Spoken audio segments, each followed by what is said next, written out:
cette année, vous avez choisi le thème imaginaire des langues. Pourquoi ce choix?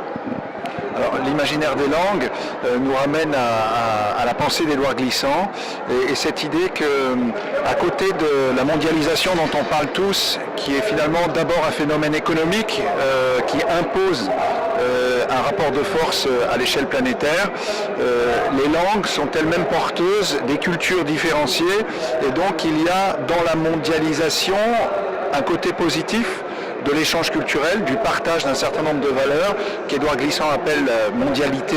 Et donc l'imaginaire des langues, c'est précisément ces éléments porteurs d'un imaginaire collectif et en même temps multiple que nous souhaitions honorer ici sur le salon.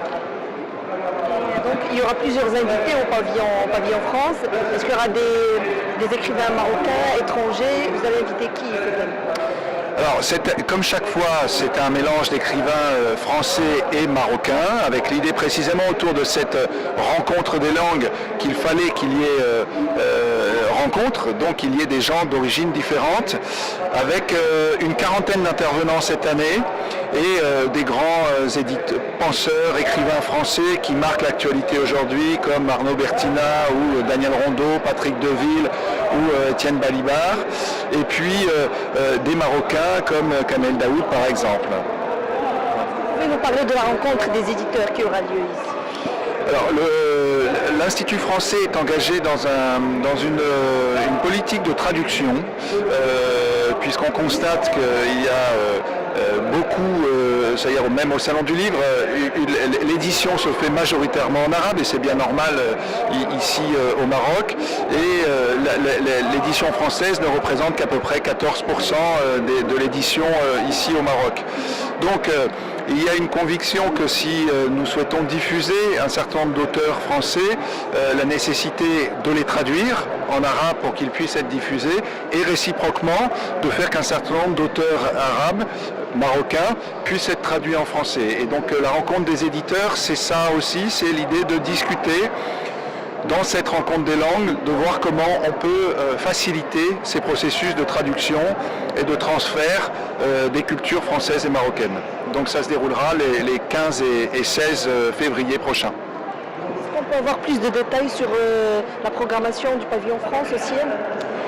Alors, la programmation se répartit avec beaucoup de rencontres, de débats, de présentations d'ouvrages, de signatures et d'ateliers. Globalement, généralement, les matinées, en tout cas 5 matinées, sont réservées à des ateliers jeunesse, donc avec une grande attention portée au jeune public, puisqu'on le sait bien, c'est en commençant à lire tôt que l'on s'habitue ensuite à la lecture et donc à l'accès au livre.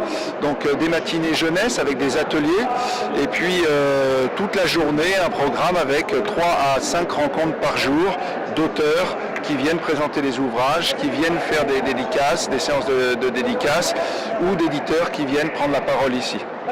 Et les nocturnes? Alors les nocturnes, c'est maintenant devenu une habitude, cette idée qu'un salon c'est un grand moment de rencontre, mais c'est aussi un peu une foire où on se croise, on a à peine le temps de se rencontrer. Les nocturnes, c'est l'idée de se retrouver dans un autre lieu que le salon le soir pour être dans une situation d'écoute et de débat plus conviviale, plus intime. Et donc nous avons prévu cette année 5 nocturnes à l'Institut français.